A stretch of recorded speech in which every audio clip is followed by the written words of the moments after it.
Folks, welcome back to Nostalgianomics. Today we're talking about everybody's favorite topic, buyouts and market manipulation, baby, because we are seeing some very clear targeted buyouts on this market as we speak. And the truth is, any unregulated market such as collectibles is always going to have an issue with this. Whenever there is a way to game the system and make quick profits, there will be individuals that do take advantage of that. As long as there's customers to buy into these manipulated buyouts, they're always going to happen, unfortunately. Now, people are going to say, Alex, you're flip-flopping. You said the market was not being manipulated and there weren't buyouts happening. It's not what I said.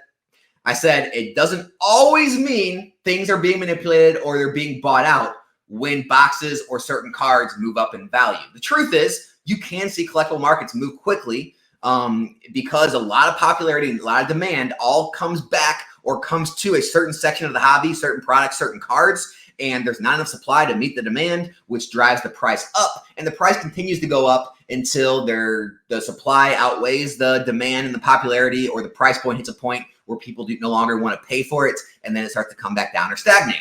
However, there are very clear differences, which I'm going to try to show you in this video. I'm not going to sit here and pretend to be smart enough to know the difference every single time, but my goal here is to just show you what is happening so you don't get caught up in any of these and get anything dropped on you trying to chase your favorite cards. Because guys, especially with newer sets, these are just starting to get opened. The market doesn't have a lot of them on the market yet, which makes them ripe for buyouts. They're not as scarce as having 1, 2, 3 cards on the market. There will be more.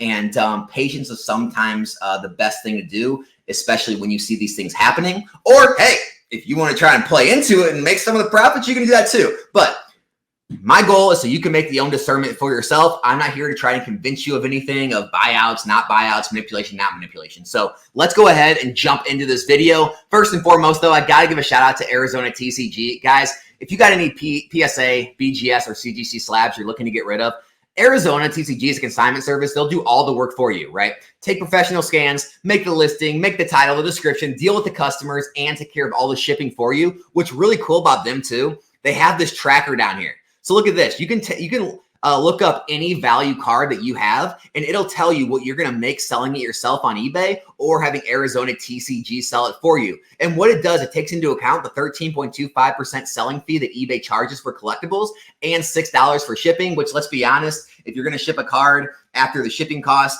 the box or bubble mailer, bubble wrap, whatever you're using, it's going to cost you around $5 to $6. And so this is a very real metric and tracker you can use. And they're going to do all the work for you. If you're going to make anywhere similar, if not more, it might just make sense to have them do all the work for you. So I'll leave the link to Arizona TCG in the description in the comment section below.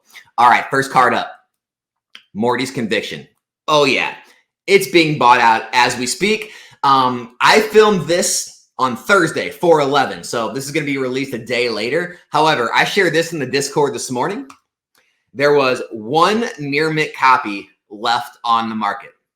One of a brand new card of a Pokemon set that is mass produced already. That's not normal, guys. That's what you want to look for when things are being manipulated. Now, as you can see right now, it's down to $120. There are 9 listings, but people are paying $120 when literally a few days ago these were in the 30s. The 30s, right? This is about a 3x or more multiple in a couple days. Guys, this card got pre-released in the 40s. It dropped down in the 30s and it's consolidated there in a good trading range. And now it's shot up to the 120s with only 1 to 8 on the market at a time. This is what you want to look for to know that, okay, something's fishy going on. I don't want to move into this card at these prices. It's most likely going to come back down. Another one, remember the Iron Crown EX? It is now back in the 80s, but for a while there, if you don't remember, this card actually had a sale for $247.99. Then it was selling in the 140s. There was very few available, 1, 2, 3, 4, 5 available of a brand new card. Those are all red flags. Now where it's come down to in the 80s, now you could argue, well, it could keep coming down. It could stabilize. It's really hard to tell because there's arguments to be had that it was undervalued at pre-release and then it got ran up. And now it's maybe properly valued. Maybe it's coming down. Maybe it'll stabilize. But it was very easy to see that $140, $200 plus a card was an obvious buyout, was obviously being manipulated. Raging Bolt went through similar things. It's selling now for in the 50s to 60s. It did get ran up and it was selling for over $100. Things like that. Ghastly. This is a pretty big one. This tells you what happens when a buyout ends, right? The Ghastly got ran up. It is now selling, okay, for about $16 to $17. Okay, the Ghastly was ran up in the 50s and had multiple sales in the 50s. Now remember, before that, before the 50s, okay, if we scroll back a little farther, before the run up happened, this card, okay, around release was selling in the teens, right? It was selling right about what it is now. Okay, 16, right? 16, 17, 18, $19. Okay, it got ran up all the way to 50, 55. And then basically overnight, in a few days' time, it got dropped all the way back in the teens.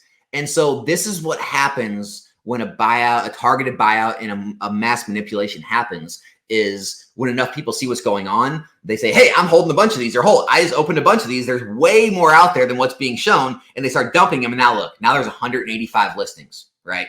That tells you how many of these cards are out there. And I would expect similar things to happen even with the SIRs, even with the Mortys Conviction, because even though they're a little harder to hit than a regular illustration rare, they're not that rare. Just go look at all the other Scarlet Violet sets and how many of those SIRs are out there. Even if you want to make the argument that Temporal Forces hit rates were made a little bit harder, they're not that hard. They're not so hard that they have 8, 9 listings on the entire market. It's just not realistic, okay? Now, this isn't just for brand new cards, right? Look at this Espeon. This Espeon Sword and Shield promo. It was in the Fusion Strike blister packs. This card's years old. This is going through a buyout right now. As you can see, this chart doesn't do it justice. This chart is showing it at $4.90. This card's all the way up in the $11 and $12 range now, guys. And as you can see, this card was literally $2 and $3 near mint just days ago. I mean, a week, 2 weeks ago. And so it's now going through a buyout. So buyouts aren't just for the brand new sets. They're anywhere where people see that the supply is getting low and they can make a play on them. As you can see the supply, there's literally 6 listings now left of this card. Do you really think there's only 6 people out there that have near mint Espeon Hollows? Oh, by the way, you can go check eBay. They're going for a lot less on there, which tells you this is people gaming the system and taking advantage of the TCG Player Marketplace. Oh, yeah. And you'll have people that they'll buy into it. Here it is, near mint. People are buying into it. And when there's customers that do buy into this, there will be people taking advantage of that. Now, you say, Alex, well, how do you know the difference? You know the difference like this. And again, you can't always know the difference, but let me explain it to you. Espeon Vmax. This is a card that hasn't been really pumped recently. People they talk about the Umbreon Vmax, PokeRev talk about the Umbreon V. Cole Trainer Ryan was opening, trying to hit the Machamp. Then he was trying to hit the Blaziken. You could argue all those went through a little bit of over exuberance in the market because of all the attention. There hasn't been really any attention on the Espeon Vmax, right?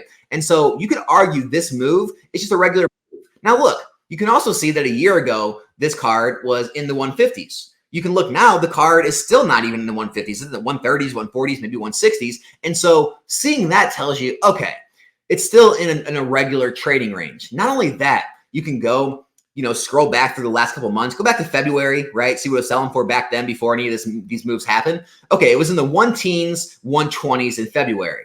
Okay, you can scroll up and you can kind of see a gradual movement, right? You can see the sales data. There's 1 to 5 sales or so a day, very gradual movement up, right? There wasn't like a massive spike all at once. And 110s up to the 140s. What is that? 20, 25% move over the course of a couple months. It's a lot. I get it. But these are normalized moves in collectible markets when popularity returns to cards.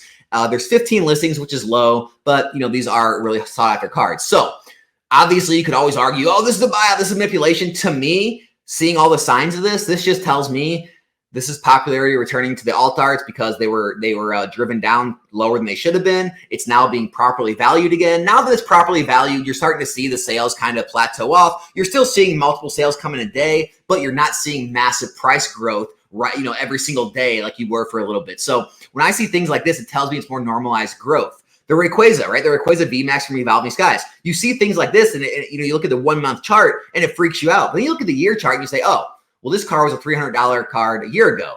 It it fell off a lot. And so maybe people saw opportunity here. You can look at what it's selling for. It's still selling for around $300. And so, okay, so it's still in its 1-year trading range. Again, you can go back and look at the recent sales all the way back to February. Okay, this card was selling in the high hundreds, low 200s pretty regularly. There was a $300 sale, $240 sale. So it's been kind of fluctuating in this price range for the past 2 months, right?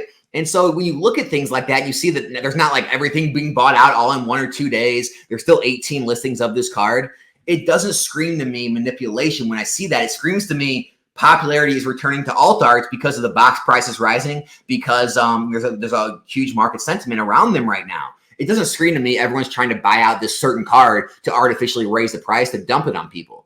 And now the Umbreon Vmax, you could maybe argue that because recently it's seen a crazy pump. I mean, you're seeing it sell for $850. Maybe that is a little high, especially when you scroll back and you say, okay, I could have bought this thing for 500 in the 500s, 400s back in February. Now we're starting to get, you know, to that 80, 90, almost 100% territory. That gets a little scary in a 2-month time. However, the only argument I would make on this card is it's basically the new base set Charizard. If you've seen moves base that Charizard has made in the past, it's pretty similar.